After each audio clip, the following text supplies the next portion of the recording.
Assalamualaikum warahmatullahi wabarakatuh. Jumpa lagi dengan saya Tama dalam Ada Apa Gerangan Season 2. Bagaimana kabar kalian? Semoga selalu diberikan kesehatan dan juga rezeki yang cukup. Episode kali ini saya akan membacakan sebuah surat atau surat elektronik email kiriman dari Bang Mirza yang menceritakan sebuah pengalamannya atau pengalaman adiknya dalam menghadapi, bisa dikatakan mengusir sosok jin kafir yang cukup tangguh dari rumah seorang kawan. Saya akan membacakannya tanpa saya kurangi maupun tambahi ya, apa adanya seperti kiriman dari Bang Mirza ini. Teman-teman bisa simak langsung seperti apa ceritanya. Jadi kita langsung saja. Teman-teman, ada apa gerangan? Ceritanya mulai dari sini. Perkenalkan, nama saya Mirza dari Kalimantan bagian Barat. Saya adalah seorang pegawai di salah satu instansi pemerintahan. Kali ini saya mau menceritakan kisah nyata yang pernah saya saksikan. Tapi bagaimana ya mengatakannya? Sebenarnya saya tidak bisa melihat hal gaib. Akan tetapi kejadian ini saya saksikan karena diinformasikan langsung oleh saudara kandung atau adik saya. Nah, adik saya itulah yang bisa. Tapi dia bukan indigo. Ya, bukan juga dukun atau paranormal. Dan bukan juga disebut orang pintar. Nggak tahulah, begitu sih katanya. Oh iya, cerita ini saya tidak bermaksud untuk menjelekkan orang lain ya. Baik agama atau budaya, baik di dunia manusia maupun di dunia gaib. Jadi begini ceritanya. Waktu itu di tahun 2024 kemarin, mungkin sekitar bulan Juni, siang hari itu saya sedang duduk santai di kantor karena waktu menunjukkan jam akan isoma atau istirahat, sholat dan makan. Tiba-tiba saya didatangi oleh kawan sekantor. Dia ini orang asli Papua yang mendapatkan tugas penempatan di Kalimantan dan sudah berkeluarga dengan perempuan di sini. Saat itu kawan saya yang orang Papua ini mau minta tolong. Sebut saja namanya Yo. Siang bang, sibuk nggak? Saya ada mau minta tolong ini sama abang. Dengan logat Papua yang khas. Wah, ini harusnya saya pakai logat Papua ya, tapi karena nggak bisa, jadi pakai logat biasa aja. Oh ya bro, nggak sibuk nih, mau minta tolong apa tuh? Begini bang, sebenarnya saya mau minta tolong sama adiknya abang itu yang di Kalimantan Timur. Emangnya ada apa? Saya minta tolong untuk mendiagnosa adik saya. Adik saya ini kan dia baru datang dari Papua. Dia sedang sakit batuk sampai pernah mengeluarkan darah. Badannya kurus sekali, juga susah mau makan. Lah, kok bisa begitu sakitnya? Apa sudah diperiksakan ke dokter? Sudah bang, tapi belum sembuh juga. Kejadian ini terjadi semenjak istrinya meninggal dunia sekitar sebulan lalu. Dan adik saya itu pernah bermimpi setelah istrinya meninggal kalau istrinya pernah pulang ke rumah, tapi hanya sampai depan pintu luar saja dan sambil nangis-nangis. Saya takut kalau adik saya itu diguna-guna sama orang di kampung sana. Oke, baiklah. Nanti saya sampaikan sama adik saya ya. Nanti saya kabari kalau adik saya mau. Iya bang, saya tunggu infonya ya. Jadi Yo ini sekitar setahun yang lalu, yaitu di tahun 2023, pernah dibantu oleh adik saya juga. Pada saat itu saya sih yang menawarkan bantuan kepada Yo. Kala itu pamannya Yo atau paman dari istrinya Yo mengalami kelumpuhan, yaitu dua kakinya tidak berfungsi. Jadi tak bisa jalan. Sudah 4 kali dukun mereka datangi, akan tetapi tidak sembuh-sembuh juga. Dari semua dukun, rata-rata mengatakan bahwa pamannya Yo ini pada saat itu disantet orang yang tidak suka dengannya. Tapi bagi saya sih sebenarnya, jika sakit itu berobat dulu ke dokter. Kalau sudah mentok, barulah cari alternatif lain. Karena saat itu saya melihat bahwa Yo sudah hampir putus asa, maka saya menawarkan agar adik saya saja yang mendiagnosa pamannya. Apakah pamannya itu sakit medis ataukah sakit akibat gangguan gaib?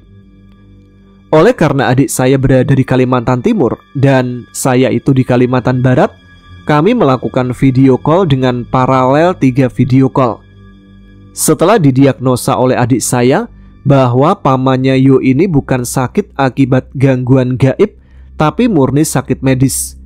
Setelah didiagnosa oleh adik saya, barulah pamannya Yo ini mau berobat ke medis, yang saat itu mereka pergi berobat ke daerah Kuching, Malaysia, dan akhirnya bisa sembuh.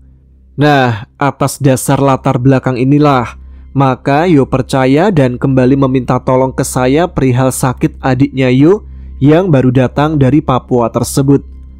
Oke, kita lanjutkan lagi ceritanya ya. Setelah siang itu, pada malam harinya, sekitar habis isya, saya menghubungi adik saya melalui video call untuk menanyakan apakah dia sempat untuk mendiagnosa penyakit adiknya Yo. Assalamualaikum dek. Ya gitulah saya memanggil dia adik, karena dia itu adalah saudara yang paling bungsu. Iya bang. Waalaikumsalam. Ada apa bang? Ada waktu nggak? Ini kawan abang yang kemarin tuh, yang namanya Yo, mau minta tolong lagi. Oh iya, boleh. Emang kenapa kawannya abang? Gini, Yo ini kan punya adik yang baru datang dari Papua. Dia minta dilihatkan dia itu sakit apa sebenarnya. Bolehlah kulihat sebentar. Oke lah, bentar ya, abang hubungi dia dulu. Maka setelah itu kami melakukan sambungan paralel video call bertiga. Halo Yo, ini saudara saya mau lihat adikmu yang sakit. Yo bang, saya mau minta tolong ini. Tolong lihatkan adik saya, apakah dia murni sakit medis atau kena gangguan gaib. Oh iya bang, tolong kamera HP-nya diarahkan ke adiknya abang ya. Setelah kamera HP-nya Yo diarahkan ke adiknya, maka dengan tatapan yang sedikit tajam dari adik saya, sembari mendiagnosa penyakit sebenarnya dari adiknya Yo ini, ya mungkin sekitar 5 menitan lah. Pada saat itu adiknya Yo sedang duduk tersandar di tiang teras rumahnya Yo dengan badan yang kurus sekali. Oh, oke bang. Hasil diagnosa saya, adik bang Yo itu murni sakit medis. Yang saya lihat, paru-parunya hampir rusak. Tapi ada satu hal yang membuat dia seperti itu, yaitu semangat untuk hidupnya sudah hancur. Oh, begitu ya bang. Kemarin memang dia sudah berobat ke rumah sakit dan diagnosa dari dokter bahwa dia kena TBC. Tapi perihal semangat hidupnya yang sudah hancur, mungkin karena istrinya yang baru meninggal sebulan yang lalu. Jadi kira-kira bagaimana ini solusinya ya bang? Solusinya ya tetap harus terus minum obatnya, beri makanan yang bergizi dan istirahat yang cukup. Masalah mentalnya ya banyak-banyak bersabar dan harus ikhlas atas kepergian istrinya. Oh, oke, baik. Jadi tidak ada gangguan gaibnya ya bang? Nggak ada, itu murni penyakit medis. Jadi udah jelas ya Yo, kalau adikmu itu murni medis, jadi mesti rutin minum obatnya. Sambung saya kembali menjelaskan dan meyakinkan kepada Yo. Oke bang, kalau gitu saya pamit dulu ya. Setelah Yo menutup telepon video callnya, saya lanjut lagi ngobrol dengan adik saya. Gimana dek, bisa sembuh gak adiknya Yo? Bisa bang, asalkan obatnya teratur diminum. Oh, ya juga ya. Tapi bang, waktu kamera HP-nya Yo diarahkan ke adiknya itu, saya kok melihat ada jin yang coba mendekati dia dari belakang ya. Ah, masa? Emang seperti apa rupa makhluknya? Yang saya lihat itu tadi bentuknya berkepala asap hitam, tapi badannya manusia, gak pakai baju. Lah, kok bisa gitu ya? Gak tahu juga tuh bang. Makanya aku sedikit lebih lama tadi, karena dalam batinku tadi bicara untuk mengusir jin itu. Kusuruh pergi, tapi dia gak bisa ngomong. Dan tiba-tiba setelah kusuruh pergi, jin itu tiba-tiba hilang. Waduh, kalau gitu coba kutanyakan dulu ya ke Yo, apakah rumahnya pernah diganggu sama jin itu? Oke lah bang, coba tanyakan aja dulu. Karena yang kulihat, jin itu sepertinya sangat mengganggu. Setelah saya tutup teleponnya, kemudian saya telepon video call lagi pada Yo. Halo Yo, mau kasih tahu informasi nih. Tadi pas kamera HP-mu diarahkan ke adikmu itu, adik saya melihat ada jin berkepala asap yang datang mendekati adikmu dari belakang. Kira-kira itu apa ya? Oh, Iya bang. Oh, itu mungkin makhluk yang sering mengganggu rumah saya selama ini. Mengganggu? Gimana tuh maksudnya? Begini bang, sudah hampir 6 tahun ini rumah saya hawanya tidak enak. Terus sering kejadian saya sama istri mimpi buruk. Pernah saat tamu menginap dan tidur di lantai 2, tamu saya ini pernah melihat asap yang keluar dari sela-sela lantai. Abang kan tahu lantai 2 ini terbuat dari papan. Saat itu dikira tamu saya ada kebakaran. Jadi saya dipanggil ke atas lantai 2. Tapi saat kami lihat lagi, asapnya udah hilang. Pernah juga tamu melihat ada api kecil sebesar api korek gas berjalan di ruang keluarga bang. Kemudian pernah suatu waktu di tengah malam ada suara orang teriak-teriak di halaman rumah. Setelah saya keluar tidak ada orang. Tapi yang aneh hanya saya saja yang mendengarnya. Tetangga lain gak ada tuh yang keluar rumah. Padahal suaranya nyaring banget. Wah, lumayan horor juga ya. Apalagi udah 6 tahun diganggu seperti itu. Itulah bang, padahal waktu itu udah kami panggil orang pintar setempat untuk mengobati rumah kami. Udah gitu mahal sekali bayarnya dan juga pakai syarat. Waktu itu saya disuruh beli kain hitam yang katanya, kata orang pintar itu, harga kainnya itu 700.000 per meter. Dan dia minta dibelikan kain 8 meter panjangnya. Jadi bisa dihitung sendirilah biayanya bang. Udah gitu kata orang pintar tersebut, biar dia saja yang beli. Ya, kami turuti aja karena kami udah capek bertahun-tahun diteror. Uang saya kasihkan ke dia, tapi saya juga tidak tahu bentuk fisik kain yang dibeli. Setelah dia baca-baca ayat-ayat suci, katanya sudah bersih ini rumah. Tapi setelah itu masih saja ada teror. Lah, ada-ada aja zaman sekarang caranya orang menipu. Oke lah, kita laporkan aja dulu informasi ini ke adik saya ya. Iyalah bang, kalau bisa sekalianlah tolong diusir itu makhluk dari rumah saya. Oke, baiklah. Coba nanti aku tanyakan dulu ke adik saya ya. Setelah ditutup percakapan dengan Yo, saya kemudian menelpon video call lagi ke adik saya. Pokoknya situasi saat itu ya memang begitulah. Habis telepon, tutup lagi, telepon lagi, pokoknya gitu. Kelihatan sibuk banget lah. Halo dek, jadi masalah makhluk itu ternyata begini. Saya ceritakan lagi tuh tentang apa yang sudah disampaikan oleh Yo pada saya tadi. Oh gitu ya bang. Oke lah, emang yang saya lihat bahwa makhluk tersebut adalah merupakan makhluk yang sengaja dikirim untuk mengganggu kehidupan keluarga bang Yo. Bisa sih aku usir atau bahkan dikembalikan pada yang ngirim. Tapi semua terserah dari tuan rumahnya bang. Berarti kalau kamu bersedia, abang telepon dia lagi nih.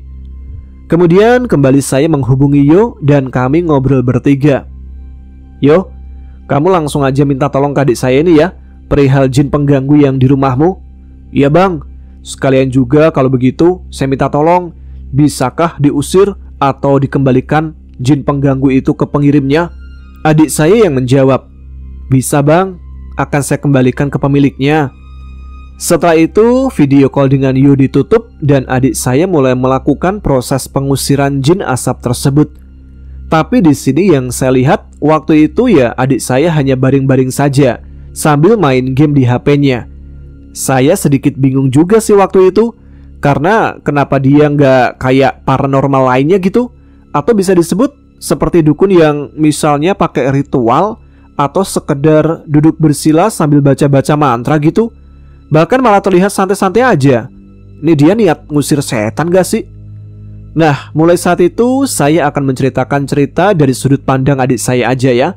Karena dia juga menceritakan proses gaib yang dilakukan oleh para sahabat-sahabatnya dari alam sebelah. Jadi setelah Yo meminta tolong secara langsung ke adik saya, rupanya saat itu adik saya langsung meneruskan permintaan tersebut kepada para sahabat-sahabatnya dari bangsa gaib. Katanya sih melalui batin. Sedikit menjelaskan aja ya, para sahabat bangsa gaib ini dari keterangan adik saya, mereka merupakan makhluk ciptaan Allah. Begitu kata adik saya, karena mereka tidak mau disebut bangsa jin, yang tugasnya itu bermacam-macam. Ada yang sebagai hakim, ada yang sebagai eksekutor atau algojo, ada juga yang bertugas sebagai pencatat hukum. Akan tetapi di luar tugas itu semua, Mereka merupakan kelompok majelis pengajian. Mereka tidak makan dan juga tidak minum. Setelah adik saya meneruskan permintaan Yo kepada para sahabatnya, maka saat itu pula salah satu algojo langsung menuju ke depan rumah dari Yo ini.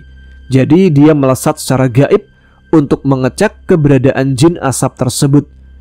Ternyata jin asap tersebut sudah berdiri tegak tepat di depan rumah Yo. Dan rupanya sosok jin asap tersebut ada dua, yaitu jin berkepala asap hitam yang posisinya berada di depan jin berkepala asap merah, dengan aura dan pandangan yang sedikit mengintimidasi dari algojo kepada dua sosok tersebut. Tapi dua jin pengganggu itu tidak bereaksi atau tidak melakukan penyerangan duluan. Jadi menurut informasi dari adik saya, algojo itu tidak boleh duluan menyerang, karena jika algojo itu duluan menyerang, maka dia akan terkena hukuman karena melanggar aturan hukum yang ada di alam gaib. Jadi beda cerita lagi dengan jin kafir yang membuat perjanjian dengan seorang dukun. Karena mereka dari golongan kafir, jadi mereka tidak tahu aturan atau suka melanggar aturan yang ada, sehingga mereka suka sekali mengganggu manusia. Ya mungkin juga samalah aturan yang ada di dunia manusia. Jika orang mau berkelahi, siapa yang memukul duluan, maka dialah yang bisa jadi tersangka. Karena hal tersebut, untuk memancing jin asap melakukan penyerangan duluan, maka algojo mencari para makhluk jin yang ada di sekitar tempat kejadian. Hal ini dia lakukan dengan mendatangi beberapa kampung jin, atau kalau di dunia manusia ya seperti desa.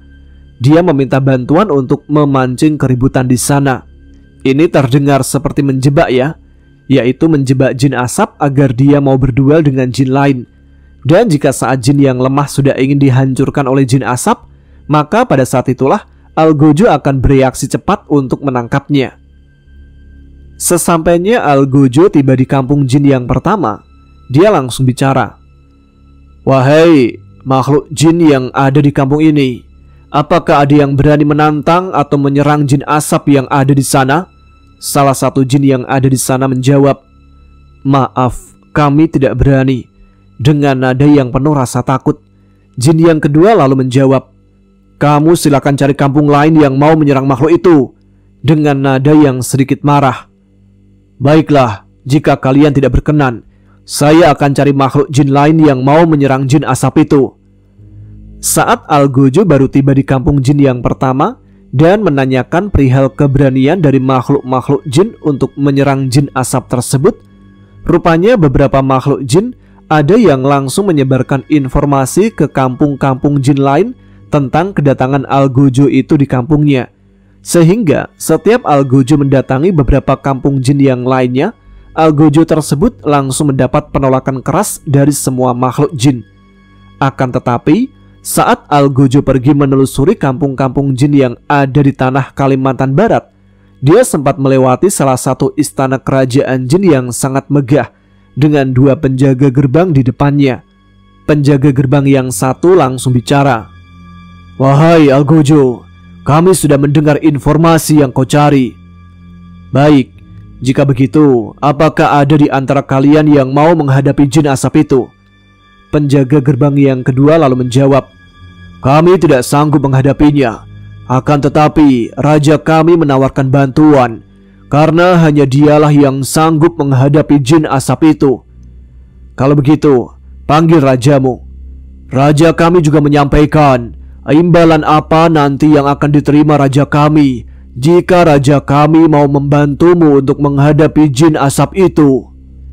"Beritahu raja kalian, saya menolak tawarannya, karena menolong dengan syarat dialah merupakan perbuatan tercela, dan itu sangat dilarang di ajaran agama kami, yaitu Islam." Penjaga yang kedua dengan nada marah lalu berbicara, "Baiklah, silakan kau pergi dan cari jin yang mau menolongmu, dan bisa kami pastikan tidak ada yang akan menolongmu, karena di tanah ini hanya raja kamilah yang sanggup berduel secara seimbang dengan jin asap itu." Setelah mendapat beberapa penolakan, algojo melesat kembali ke tanah Kalimantan Timur dan melaporkan hal ini kepada makhluk yang bertugas sebagai pencatat hukum. "Assalamualaikum, saya ingin melaporkan bahwa tidak ada satupun makhluk jin di tanah barat sana yang mau atau sanggup mengalahkan jin asap tersebut. Waalaikumsalam. Baiklah, akan saya cari lagi cara lain yang sesuai aturan hukum lainnya agar kita bisa menangkap jin asap itu. Sembari membuka buku tentang hukum alam gaib sambil mencari cara untuk menghadapi dan menangkap jin asap tersebut. Dari beberapa algojo yang berkumpul saat itu, sudah sangat tidak sabar ingin menyerang jin asap itu. Akan tetapi, semua itu terhalang dengan hukum yang sangat ketat yang harus mereka patuhi. Oh iya, saat itu adik saya juga menjelaskan rupa atau penampilan dari para algojo tersebut. Para algojo itu memiliki bentuk tubuh yang tinggi, yaitu sekitar 5 meteran lebih, memakai baju bak malaikat maut yang sering digambarkan di cerita-cerita film, tapi tidak membawa sabit yang besar dan bukan berwajah tengkorak ya. Wajahnya tidak terlihat karena begitu panjang dan besarnya jubah menutup kepala mereka, sehingga hanya sedikit bagian dagunya saja yang terlihat, sedangkan dagu ke atas itu gelap gulita. Dia membawa 2 pedang besar, ada yang menyilang di bahu belakang dan ada yang berada di kanan dan kiri pinggang mereka.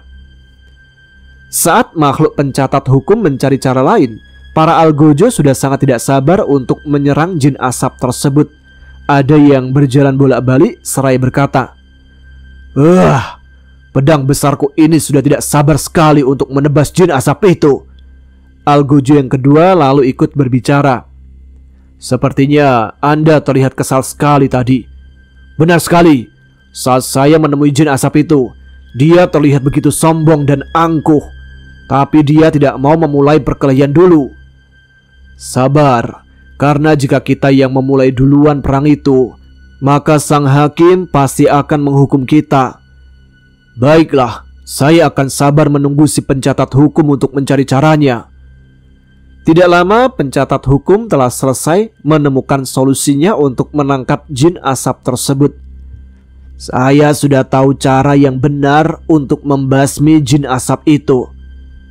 "Baiklah, bagaimanakah caranya agar jin asap itu bisa kita musnahkan?" "Ada satu cara, yaitu karena jin tersebut merupakan bangsa jin jenis asap, maka caranya hanya dengan disedot, yang bahkan mungkin saja jika perkelahian Anda tadi terjadi, bisa dimungkinkan pedang Anda tak bisa memotongnya." "Kalau begitu bagaimana caranya?"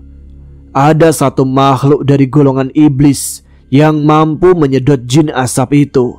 Makhluk ini berada di salah satu goa di tanah Kalimantan Timur ini. Tapi kita punya satu kendala." "Kendala apa itu?" "Kendalanya adalah makhluk ini sedang dirantai di dalam goa, dan kita hanya punya waktu yang sangat sedikit untuk membawanya menyerang jin asap itu." "Kami tidak akan mau membawanya. Bagi kami, makhluk seperti itu hukumnya najis untuk dipegang." "Baiklah kalau begitu, akan saya cari pengganti dari golongan jin kafir yang mau membawa makhluk itu untuk menyerang jin asap yang ada di sana." Dikarenakan makhluk jin dari golongan iblis, maka tidak ada satupun makhluk gaib dari golongan muslim itu yang mau menyentuhnya.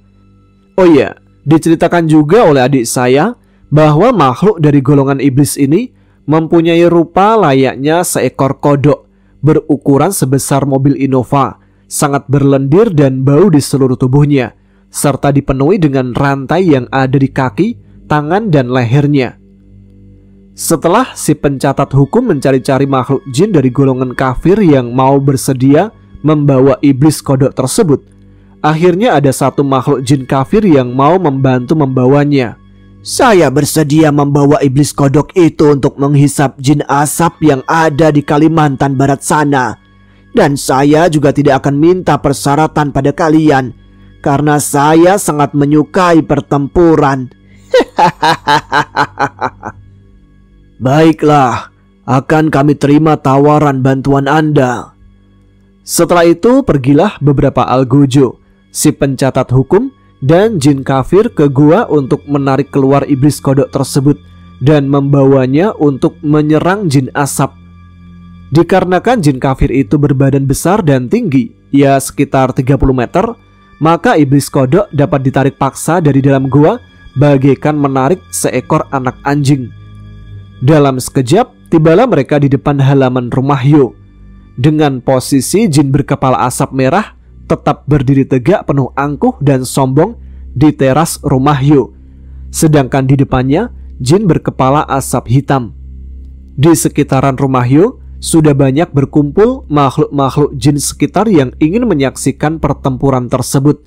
Mereka sangat penasaran karena ingin mengetahui siapakah yang akan memenangkan pertempuran tersebut, karena begitu terkenalnya jin asap itu dengan kesaktiannya. Dalam satu aba-aba dari jin kafir yang tangannya memegang rantai leher iblis kodok. "Hisap makhluk asap itu!" Maka kedua jin asap itu langsung tersedot ke dalam mulut iblis kodok dan ditelan bulat-bulat. Mereka segera kembali lagi ke Kalimantan Timur untuk mengembalikan iblis kodok ke dalam gua. Kemudian karena saya dan adik saya masih berlangsung video call sambil dia menceritakan proses dari awal hingga akhir pemusnahan jin asap tersebut, adik saya lalu bilang, "Sudah bang, jin asapnya udah dimusnahkan. Besok kasih tahu aja Bang Yo dan semoga rumahnya sekarang udah aman dari gangguan jin ya." "Hah, udah toh? Oke lah dek, besok abang kasih tahu Yo kalau ketemu di kantor." "Oh iya bang, kasih tahu juga sama dia bahwa jin asap itu alangkah baiknya kita musnahkan saja seperti tadi, karena jika kita kembalikan maka orang yang mengirim itu pasti akan terus mengganggu kehidupan keluarga Bang Yo. Nah, kalau kita musnahkan, biar si pengirim berpikir bahwa jin asap peliharaannya masih terus meneror keluarga Bang Yo. Ya, bisa kita simpulkan, mending kita putuskan saja kejahatan ini agar tidak saling membalas dendam." "Iya juga ya, gak ada habisnya kalau itu terus dilakukan, saling kirim-mengirim gangguan." Dan pada keesokan harinya, di pagi hari saat saya bertemu dengan Yo, "Yo, jin asap di rumahmu udah dimusnahkan tadi malam?" "Iya kak abang." "Syukurlah, tapi kenapa tidak dikembalikan saja ke yang ngirim?" Kata adik saya, tidak ada gunanya kalau dikembalikan, karena suatu hari orang itu pasti akan mengirimkannya lagi jin pengganggu ke rumahmu. Nah, kalau dimusnahkan, maka si pengirim mengira bahwa jin asap peliharaannya itu masih ada di rumahmu, dan dia merasa tetap sombong, iri dan dengki sampai ajal menjemputnya. Sesungguhnya dia akan mendapatkan siksa yang pedih di akhirat kelak." "Iya juga ya bang, tolong sampaikan terima kasih saya pada adiknya abang." "Oke, baik, nanti akan saya sampaikan."